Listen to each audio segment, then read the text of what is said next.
Hi, my name is Becca from Ghana and you are watching Not Just OK TV. Music for me has been a passion from day one, I must say. What led me to music is that I came from a house where my parents were all musicians, really. My father sang in the choir and so did my mother. And so I grew up in a house where we wake up in the morning and there was music all around us. And so it became a part of me. I think in a family of about 11, everyone sings. And so I just got into, the whole music family thing, and I also started doing music. But music, really what got me into it was that growing up I always wanted to be a singer. I always wanted to sing, and I remember watching Destiny's Child on TV, and there were three, and my brother, there was a guy, I grew up with my brother who was really close to us. It was my sister and my brother, and I'd call my brother to be the third Destiny's Child. So he would become Michelle, and then we'll all be singing along. So, music has always been a part of us. It's a family thing, and I grew up with it. So, who and what were the things that I looked up to growing up? And what led me into music is that I grew up listening to a lot of oldies, and I won't even lie about that. And so, if you listen to the kind of music I do now, it's really inspired by, you could tell that the rhythms and things are a little bit of old-fashioned, which is really good as well.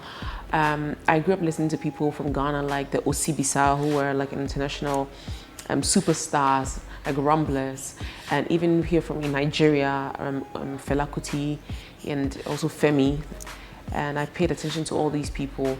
And then outside of the place, in Yvonne Chaka Chaka, Miriam Makeba, Angela Kidjo, people that inspired my music. And these are Africans, but internationally as well. Like I mentioned Luther Vandross earlier on. I love Luther Vandross, Diana Ross, and these are some of the people that inspired my music. Recording my debut album, Sugar, was a little challenging in the sense that it was the first album. I didn't really know anything about the industry. I knew music because I like music and I always did music, but I didn't know anything about the industry, and so that was a challenge because you would have to be in the studio all the time, day and night. It was like, that's what you're supposed to be. I didn't think it was going to be that tedious, but I guess I put myself into it, so I had to do it. I had to also look for different kinds of producers because we were looking for different sounds from different parts of the world. And so on that first one, I had different producers from South Africa, here in Nigeria, in Ghana as well. And I think my first single, You Lied to Me, was a collaboration with a Ghanaian artist, Kobna Kobna, who was top in Ghana, who is still is top of that in Ghana. And so that particular album was really a challenge for me because it was the first one. I didn't understand a lot about the industry. Music was, I didn't think I was supposed to be in the studio day and night recording. I would get hungry, but still would have to record. So it's different things that challenged me into doing that particular music. And then also coming up with it. You finish the song, and even the promotion process is something else. Going to radio stations and having to do interviews on TV, having people to accept the music was the most challenging part because you'd wonder if people are really going to accept it. But I must say the journey has been fabulous, and I'm still here, so it means that my people accepted me, which I'm really appreciative of. The Time For Me album, which is my second album, had Emma Abaga on it. It had Two-Face Idibia on it as well. This particular album was a process for me. It was time for Becca to come out and break out of the shell. It was a revolution from sugar into something else. It was a point where I was a young girl and now I was maturing into a woman. And so I said time for me because I was mature. I understood the industry, I understood what it meant to go into the studio and work. I had adjusted myself to it, and I actually wanted to be in the studio. And personally for me as well, it was growth for me. My voice had developed, my voice had changed into something else. I was more mature now and understood a lot of things now. And so for me, Time For Me was the album that really showcased who Becca was. For me, it had different kinds of music on it.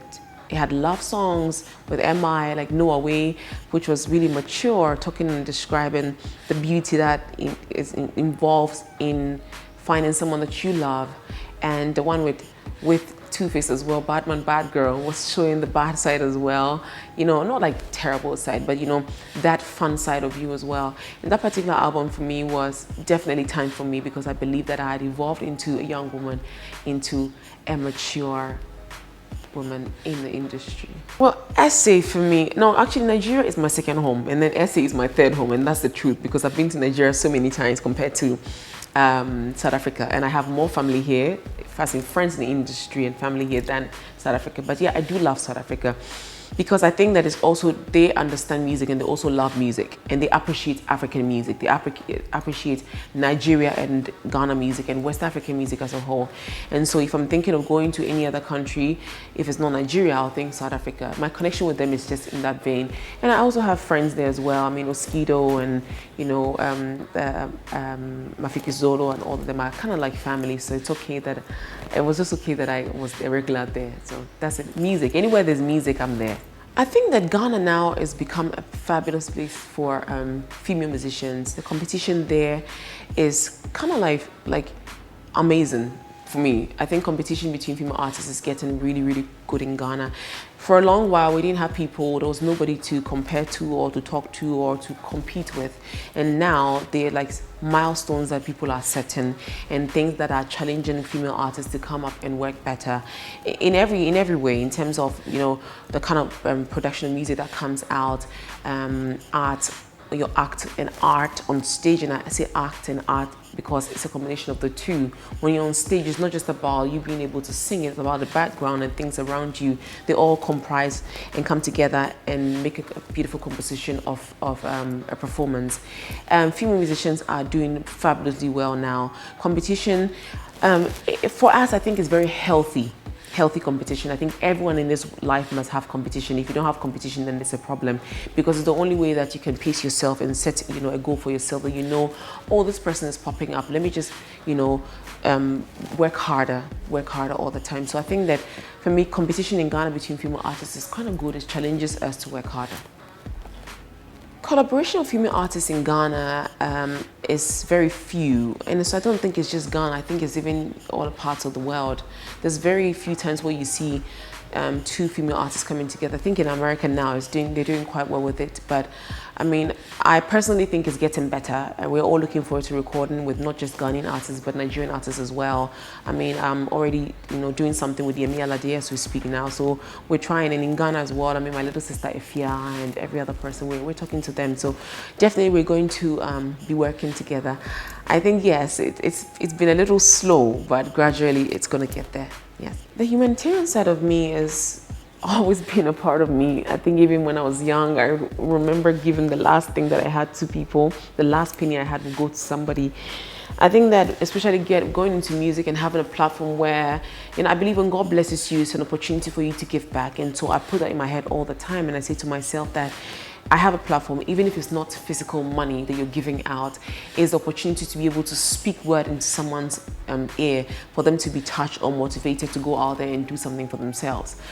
When I started music, I did something by I registered 1,000 children on national health insurance, where, I mean, I would buy national health insurance for children so they can go to hospital for a whole year. I did that for a while, and at this point now, what I'm doing is that I'm actually paying school fees for, the aim is this, that I'm to pay school fees for 100,000 girls in 10 years. I have started, and I'm doing it all by myself. I'm not saying that can't be help from anywhere. If anybody wants to help, they can, but I believe that I can start something. I want to start something myself. 100,000 seems like it's a lot, but I'm looking at public schools where school fees is just really little, and some children just drop out of school because they're not able to pay school fees. And my aim is that, especially girls, that I am going to try in whatever way that I can to pay school fees for 100,000 girls in 10 years. So the other thing also is I was chosen to be an ambassador for the Sustainable Development Goals in New York, where I had a little talk to motivate and encourage all Africans so we come together to stop some of these little things that affect the whole nation, like maternal mortality, ensuring that climate change, and making sure that children are in school, and poverty is totally eradicated, and some of these things that I work on for charity. So, and it's actually been, if you go back to my first album, it was about 5 years before my other album came. I think that for me as an artist, I don't try to just release an album every year. What I do is that I come up with quality songs, so I take my time to do it. My first song, which was Sugar, I had a lot of singles come out before the album.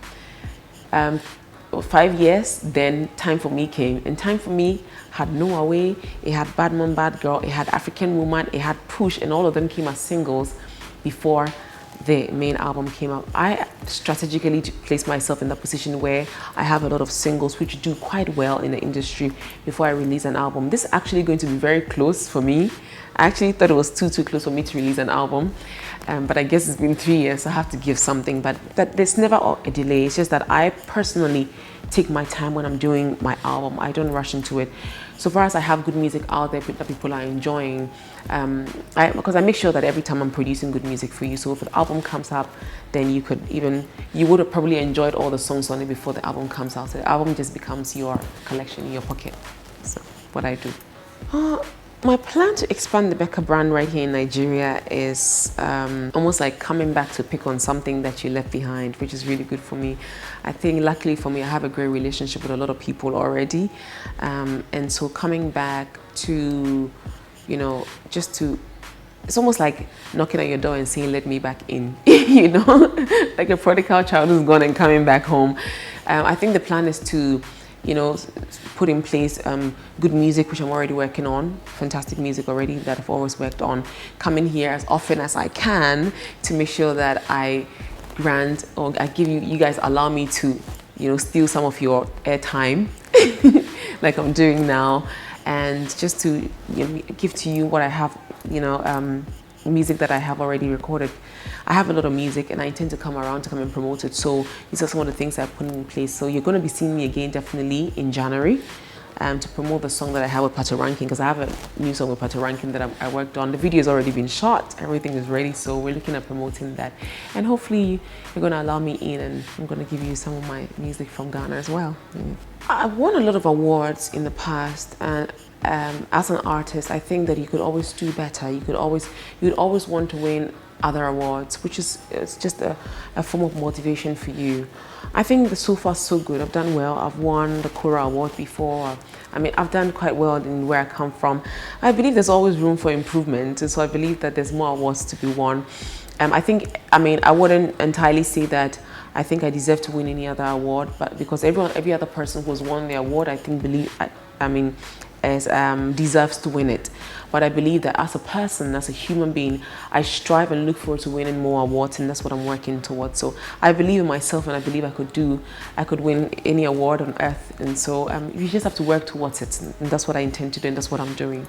In the new year, I'm just really, it's still about music. It's still about educating the children. It's still about, I don't know if I'm going to be doing more acting. I've gotten a few invitations to do acting even here in Nigeria and South Africa as well. I haven't accepted anything yet because for me, it's more of the role. I'm a singer and I like to stick to that. So if I'm going to be acting, then the role must be something that is challenging, something that is going to push me to really get out of my comfort zone. And so, so far, aside being my own little businesswoman and doing music and doing a bit of acting here and there, the most important thing for me now is coming up with an album, looking at celebrating my 10 years in the music industry, and then just having a fabulous new year, basically. As an independent artist now, if any record label in Nigeria should approach me, which I haven't thought about, I will just tell you now that I haven't thought about anything of that sort, so it will be a very difficult answer to give you. But why not? I might as well just sit down with them and then have a conversation with them and see what comes out of it. And you never say no to anything, so I would definitely have a sit with them, have a talk with them, and see what comes up. If all conditions favor us, why not? We'll probably think about it. Well, I've got a few singles out now, which is Steady featuring Ice Prince. I've got She, and I've also got Becca, which is the new one making waves in Ghana. So if you want to listen to any of this, go to iTunes, Spotify, Google Music, right? And all of them, just go out there and look for it. And you can find me on Becca Africa on Twitter and Instagram and Facebook. BECCA FRICA is on all the platforms, and Snapchat as well, just BECCA FRICA and add a 1 to it. But on all platforms, it's just Becca Africa, BECCA FRICA, Becca Africa. So go out there, purchase music, enjoy my music, go on iTunes and listen to, just type in Becca and it will come up. Yeah, so it's been fantastic. It's been fabulous having you all watch me on Not Just OK TV. I hope you enjoyed. I'm looking forward to chatting with you more and entertaining you more. And I just might say that I love you all. Thank you for watching. Bye.